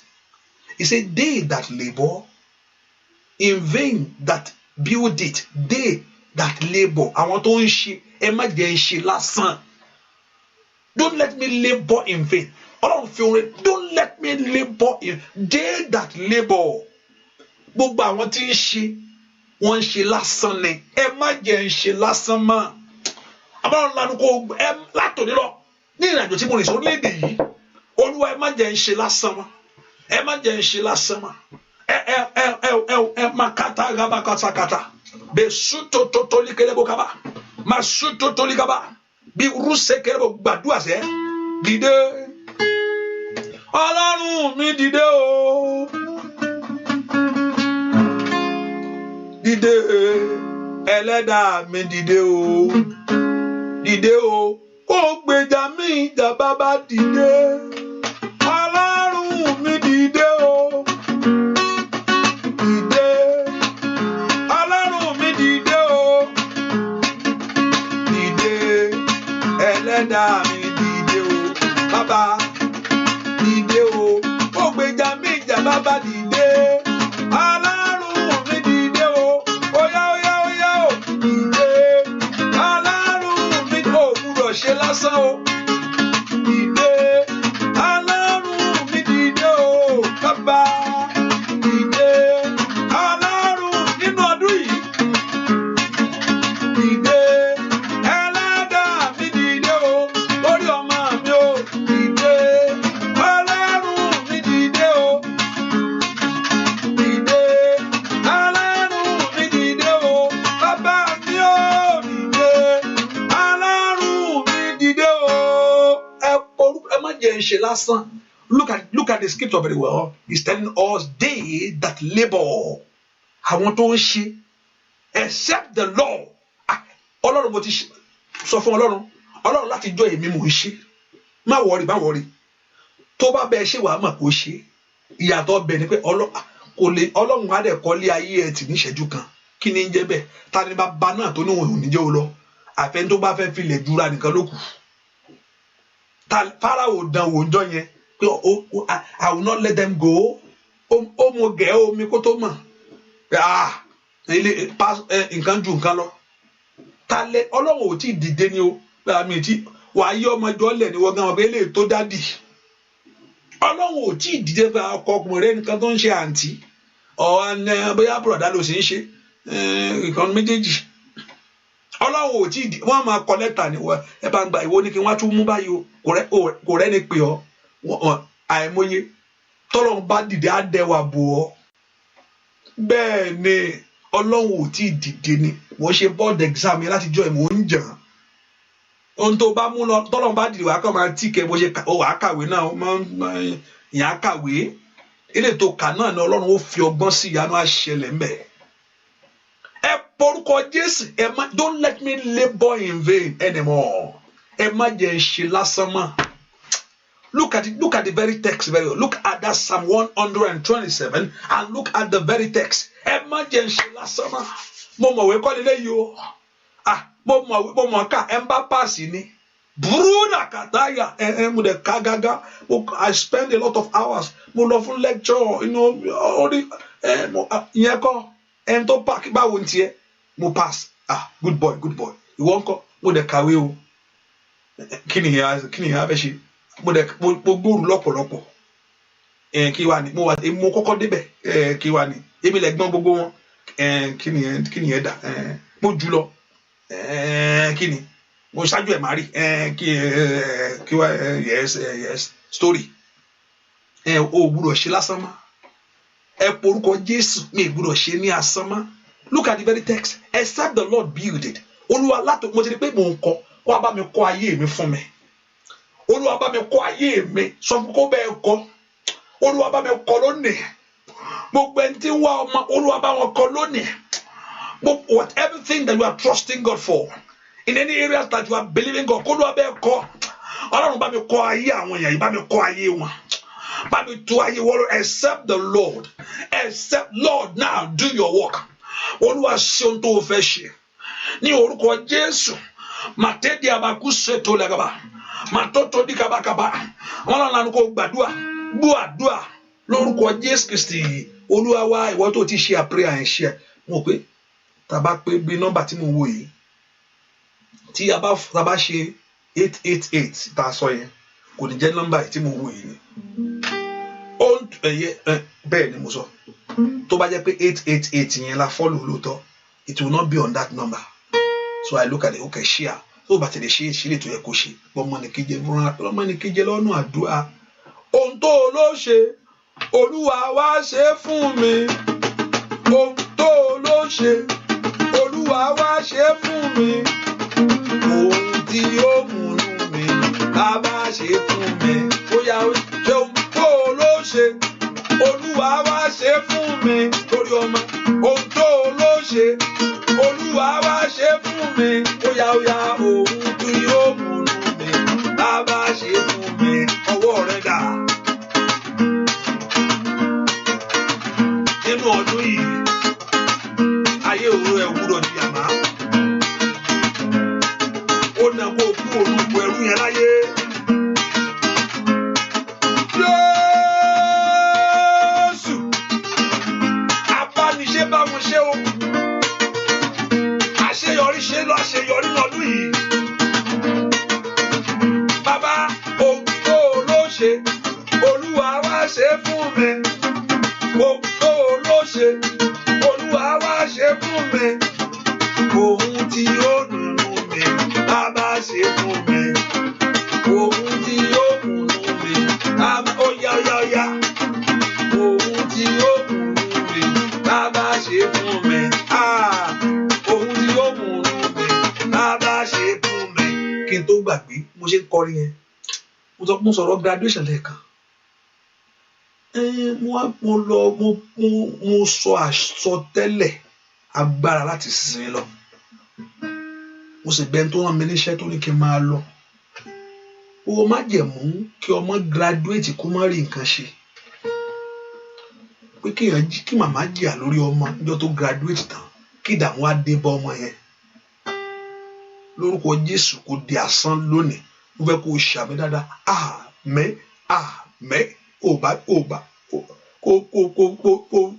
kó sáré kó ṣàmì ọ̀rọ̀ tí mo sọ yìí o, mo gbàdúrà lónìí ohun tó máa jẹ́ kéèyàn dààmú lórí ọmọ nítorí ìgbà tó bá wọ aṣọ ẹ̀yẹ tán tó wá ń dààmú kí màmá wa máa dààmú lórí ọmọ. Mo sọ àsọ ọ̀rọ̀ Ọlọ́run jáde pé kí áńgẹ́lì Ọlọ́run lọ sí ọjọ́ yẹn lórúkọ Jésù, gbogbo ìṣẹ̀yìn òkùnkùn yẹn kó di asán pátápátá. Ó yá wọ́n tó kó sáré kó ṣàbí lórúkọ Jésù. Mo sọ̀rọ̀ àṣẹ jáde gbogbo ibi tí ọ̀tá bá fẹ́ gọ sí pé kọ́ ọmọ ṣe tán kó wá máa dààmú, kí òbí wa máa dààmú lórí ọmọ yẹn. ẹlòmíà ní ìdààmú kíní yẹn ló pa màmá rẹ o, màmá yẹn dààmú lórí ọmọ yẹn gan, màmá yẹn gan kíní yẹn gan ló wá tó ṣe ọmọ yẹn ló wá mú màmá rẹ lọ. O lórúkọ Jésù gbogbo ìṣe yẹn tàbí bàbá líparú ṣèkéri àkàtàkàtà dèké ìbùkún tó kàtàkàbà kò pẹ́rù síkàtà torí àsọ̀rọ̀ àṣẹ yìí ó ní I shall decree a thing and that very thing shall be established. Mo sọ̀rọ̀ àṣẹ yìí jáde gbogbo ìpinnu òkùnkùn yìí, gbogbo ète òkùnkùn yìí Sátánì bá sá pamọ́ sí yìí kí Ọlọ́run kó nà lẹ́gbà, kọ́lọ́run kó nà lọ́rẹ̀, kọ́lọ́run kó já lẹ́gbà lórí ọmọ rẹ. Ò ní dààmú lórí rẹ, ò ní dààmú lórúkọ Jésù. Kò ní bàjẹ́ mọ́ ọ lọ́wọ́, kò ní dìdẹ̀ mọ́ ọ lọ́wọ́. Bàkúdẹ̀kẹ̀rí bàkàtà kò ní sọnù ní orúkọ Jésù. Ọ̀run bà ète òkùnkùn jẹ́, ọ̀run bà ìmọ̀ òkùnkùn jẹ́, ọ̀run yí dànù. Tí ayé rò kọ́lọ́run yí dànù, káyé lépa rẹ̀ kọ́ mọ̀ ṣe rí ṣe ní orúkọ Jésù. Káyé wí kọ́ mọ̀ ṣe jẹ́ màkàrí àbàkó sàtà, kọ́lọ́run kó dà ẹni tó béèrè fún kó forí gbé. Màkàrí ṣáìdà ẹni tó bá béèrè fún anyone tó béèrè fún ìṣubú yẹn ní orúkọ Jésù kó fọ́ra rẹ̀ gbé. Àríṣiṣẹ́ gini o, orí ara rẹ̀ ní fi ń gbé ní orúkọ Jésù. Kó forí ara rẹ̀ gbé, kó bọ́ lọ́wọ́ ogun yìí, kó bọ́ lọ́wọ́ ìjà yìí, kí ire dé fún wa, kó oríire tiẹ̀ mú. Bẹ́ẹ̀ ni ó sì rí Jésù Olúwa wa, àmín. Ṣé ohun tí o ló ṣe Olúwa wá ṣe fún mi? Ohun tí o ló ṣe Olúwa wá ṣe fún mi, bàbá. Ohun tí ó múnú mi, bàbá ṣe fún mi. Óyá ohun tí ó múnú mi, gbọ́. Ohun tí ó múnú mi, bàbá ṣe fún mi. Ohun tí ó mú kó gbúdọ̀ ṣe lásán o. Ohun tí ó múnú mi, bàbá ṣe fún mi. Ohun tí ó múnú mi, sọ bẹ́ẹ̀. Ohun tí ó múnú mi, bàbá óyá. Ohun tí ó múnú mi, bàbá. Ohun tí ó múnú mi, bàbá ọdún yìí. Ohun tí ó múnú mi, bàbá. Ohun tí ó sọ pé yóò ṣe. Ohun tí ó múnú mi, ọmọ yóò múnú mi dùn. Óyá ohun tí ó múnú ọkọ. Óyá sọ fún Ọlọ́run. Ohun tí ó múnú mi, bàbá. Ohun tí ó múnú mi, bàbá. Óyá. Ohun tí ó múnú. Ìwé ìpínlẹ̀ yẹn yóò múnú rẹ dùn. Ohun tí ó múnú. Owó yẹn yóò múnú ọkọ̀ tuntun yẹn. Ohun tí ó múnú. Anda yaba wúṣe tèmi kàtàyà. Ohun tí Ọlọ́run kọ́ bẹ̀rẹ̀ sí múlẹ̀ lọ́wọ́ bàbá ṣe fún mi. Ohun tí ó múnú mi, bàbá ṣe fún mi. Ohun tí ó múnú orúkọ jẹ́. Ohun tí ó múnú mi, bàbá ṣe fún mi. Ìgbọ̀ ohun tí ó múnú yíra bàbá gbàdúrà. Ohun tí ó múnú mi, bàbá ṣe fún mi. Ẹ orúkọ Jésù. Ìwọ tó ṣẹ̀dá mi látòlú, ẹ má jẹ́ ń ṣe lásán mọ́. Èwo Ọlọ́run, don't let me do it in vain anymore. Ẹ porúkọ Jésù dáadáa. Látòlú lọ, ẹ má jẹ́ ń ṣe ní asán mọ́. Ẹ porúkọ Jésù. Ọlọ́run mo bẹ̀bẹ̀ ní àtòlú lọ, ẹ má jẹ́ ń ṣe ní asán mọ́.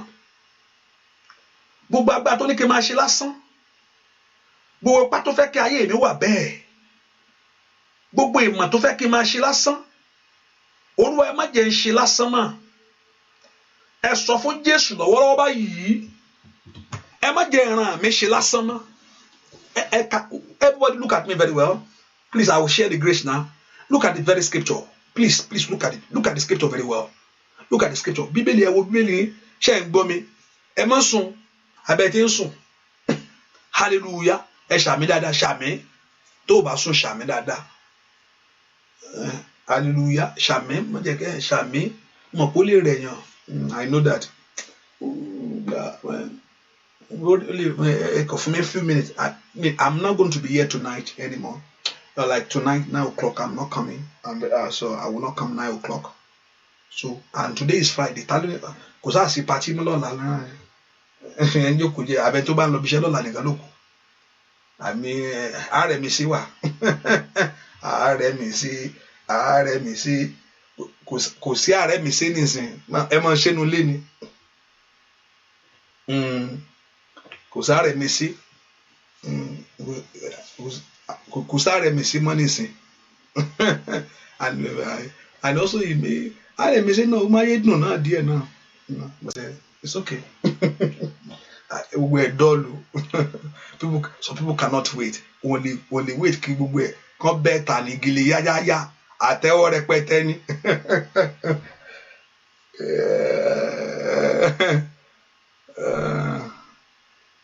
Midnight cool pastor. Look at it very well. Look at the scripture very well. Look at the scripture. Psalm 127. Look at it. I want you to look at it. It says, except the Lord build the house, they that labor. No, I want to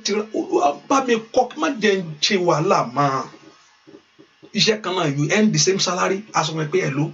Show no pass parí lé wa ni. Ada be magic. Iṣẹ́ kan náà la jọ ń ṣe dà. Ẹ ò sì náà kùnà. O sì fowó gbá láfẹ́. Bẹ́ẹ̀ ni. O ti ṣe alárùdà gẹ́gẹ́. O ṣe alárùdà gẹ́gẹ́. O dà gẹ́gẹ́. Iṣẹ́ kan náà ni o ń ṣe pé o ṣáà ń ṣe gbogbo ẹ̀. Gbogbo ẹ̀ lè jọ. Ṣùgbọ́n yóò fẹ́ gbà fún ẹ. Except the Lord. Ẹjọ́ dẹ́lu ni. Ẹjọ́ apply náà tó fi fún ẹni ẹ náà fún ẹni ni. Ó di pé padà wá. Ẹ pọ́nrúkọ Jésù látòníra ẹ má jẹ́ ń ṣe lásán mọ́. Ẹ má jẹ́ ń ṣe lásán mọ́. Bá mi kọ́ ayé mi látòní lọ. Build my life for me. Ẹ bá mi tún ayé àwọn ọmọ mi o. Ẹ bá mi tún ayé àwọn ọmọ mi o. Ẹ bá mi tún ayé àwọn ọmọ mi o. Ẹ bá mi tún ayé àwọn ọmọ mi o. Ní orúkọ Jésù.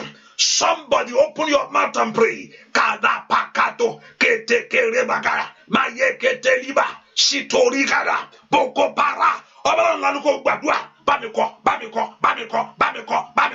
ìwọ ló ṣẹ̀dá mi. Ìwọ ló dá mi. You are my creator, oh God. You are my creator. Ìwọ ló dá mi. Ìwọ ló dá mi. Ìwọ ló dá mi. Ìwọ ló dá mi gbàdúrà. Ìwọ ló dá mi gbàdúrà. Ìwọ ló dá mi. Ẹgbẹ́ mi ò gbọ́dọ̀ jù mí lọ mọ́. Mi gbọ́dọ̀ dá láì mọ̀ ṣe mọ́. Ní orúkọ Jésù lójú aya ẹ má jẹ́ dá láì mọ̀ ṣe. Ní orúkọ Jésù lójú bàbá lójú ọkọ rẹ kí ló ń ṣe ọ́? Gbogbo ẹjọ́ ẹgbẹ́ lọ́jọ́ kò báyìí àkàṣà ìlà àwọn ńlá kò gbàdúrà mi gbọ́dọ̀ dá láì mọ̀ ṣe mà ẹ bá mi ṣe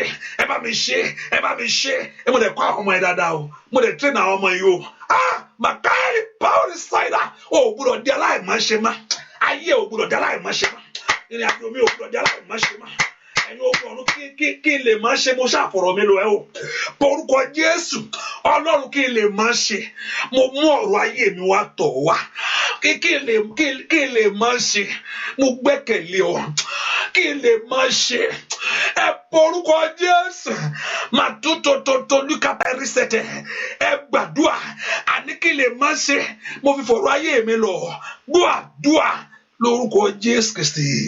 Olúwa wa gbogbo agbá tí ń lépa kó má máa ṣe láyé gbogbo ń pé kó má dára mo dúnú agbá Ọlọ́run tó rán mi níṣẹ́ lónìí gbogbo agbá tó ti ń ṣe tí ò fẹ́ kó ṣe gbogbo ipa tó ti ń lé tí ò fẹ́ kó bá gbogbo ohun tí ò fẹ́ kó jẹ́ èèyàn láyé gbogbo agbá fìyà jáyé ẹni gbogbo pa apánilójú gbogbo agbárí adarí dànù ajírégbé èyí tí ń yọ ayé rẹ lẹ́nu gbogbo agbára tó fẹ́ já ọ sí wòwò pẹ́ àní pé ó rìn wòwò gbogbo agbára tí ń pe tiẹ̀ níbi gbogbo agbára tí ń sá tí ń lé ọ ká tí ń lé orí rẹ ká tí ò fẹ́ kó orí rẹ ga gbogbo agbára tí ò fẹ́ kó oore gbádùn gbogbo agbára tó ní kó ṣiṣẹ́ kó má jẹ́ ń bẹ̀ gbogbo ipá yìí níbikíbi tó bá dúró sí mo bẹ̀ Olúwa nítorí ọ̀rọ̀ rẹ lónìí gbogbo ipá náà kó dasán àmẹ́ ṣàmẹ́ dáadáa bí tó wà líbà wù sàkálẹ̀ gbogbo ipá lé ayé ẹni pa ní orúkọ Jésù gbogbo ipá bàtí ayé ẹni jẹ́ gbogbo ipá afáyé ẹni ṣẹ̀gàn afáyé ẹni ṣe yẹ̀yẹ́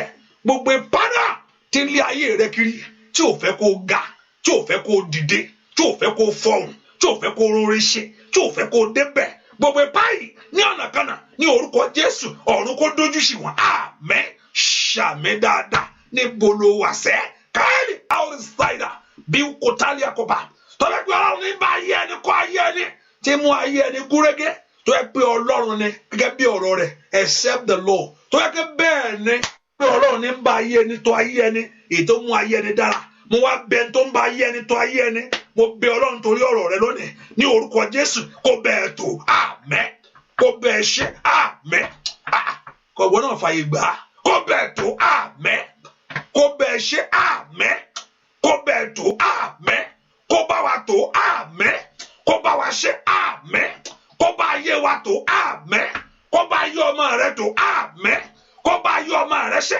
àmín kó bá ayé ọkọ rẹ tó àmín kó bá ayé ọkọ rẹ ṣe àmín kó bá ayé ìwọ tó àmín ní orúkọ Jésù kó bá ayé rẹ ṣe àmín kó bá ayé mi tó àmín kó bá ayé mi ṣe àmín kó lórí láyé ò ní jìyà ò ní sọkún látòní lọ mo bẹ̀ Ọlọ́run Ísírẹ́lì ó ní nǹkan tó fẹ́ ṣe ó ṣáà ní nǹkan tó fẹ́ ṣe tó fi rán mi ṣe Olódùmarè kò yẹ bẹ́ẹ̀ kí wọ́n máa wá síbí lásán kí n máa jókòó síbí ó dẹ káwọn ayé àwọn èèyàn kó rí ògo ìwà àtẹwà ọwọ́ Ọlọ́run ni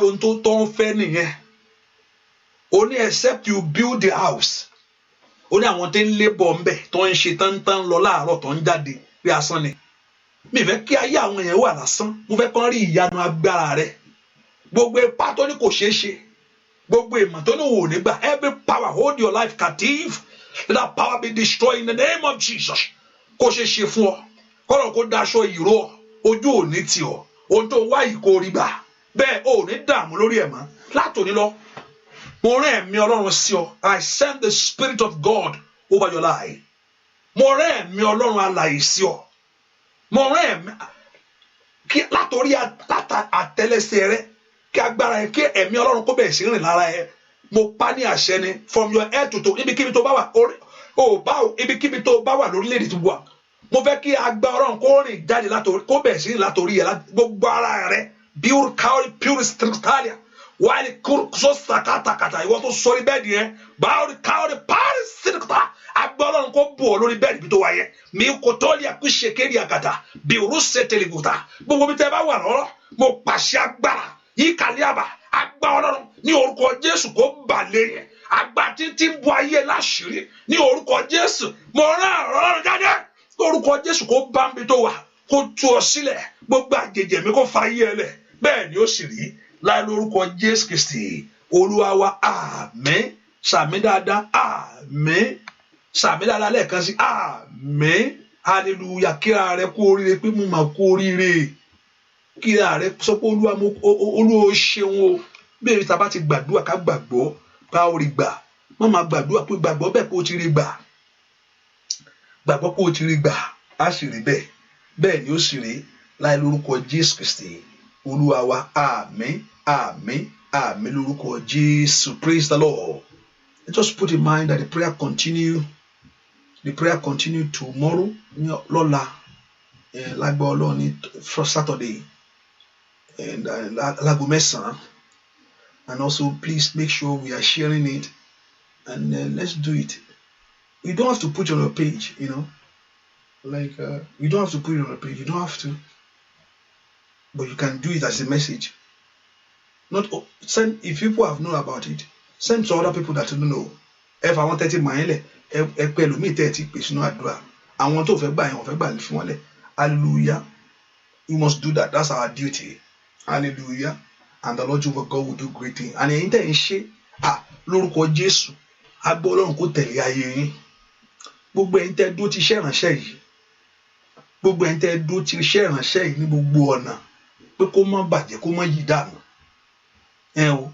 Àwọn méjì dúró ti lọ́pọ̀lọpọ̀ ọdún they are there. Ẹ̀mí mi mọ̀ that they are there for many years. They are there.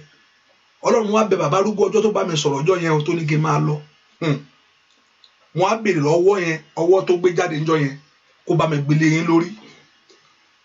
Ọwọ́ yẹn mo béèrè fún ọwọ́ yẹn, ọwọ́ ọjọ́ yẹn kó gbé ọwọ́ yẹn lé orí yín lónìí. Ní orúkọ Jésù. Gbogbo ẹ̀yin tó ní kó má bàjẹ́, mo béèrè fún ọwọ́ arúgbó ọjọ́ yẹn, ọwọ́ yẹn tí ò kúrú yẹn, mo fẹ́ kó bá mi kó gbélé orí yín lónìí. Kó gbélé ayé ọmọ yín. Ní orúkọ Jésù kó gbélé iṣẹ́ yín.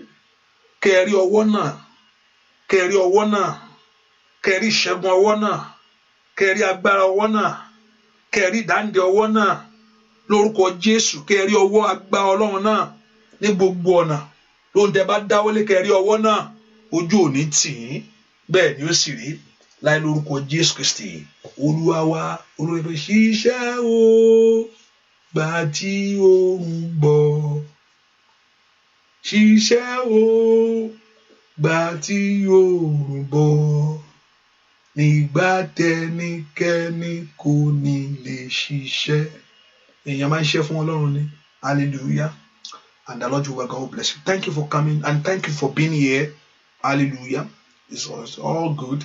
You are here. Thank you for being here and thank you for coming all the time. And I know, yes, thank you for coming all the time. Thank you. Thank you as a family. Thank you. God bless you. So God bless you tomorrow. Orí ọ̀fẹ́ Jésù lọ wa. Kó lọ kó yomi ẹ̀sùn. Àgbà Ọlọ́run kó wọnú ẹ̀ lọ. Àlá rẹ kó já síre. Ayé ò ní jà ẹ́ lójú àlá wọn ní jẹ́ ológun mọ́. Àlá rẹ kó já síre. Kó rí kó ṣẹlẹ̀ náà ayé ẹ̀. Bẹ́ẹ̀ ni ó sì rí. Jésù Olúwa wa. Àmín. Àmín. God bless you. God bless you. It's good to see you. Thank you very much.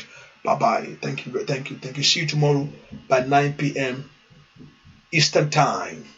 Bye-bye. God bless you. Bye-bye.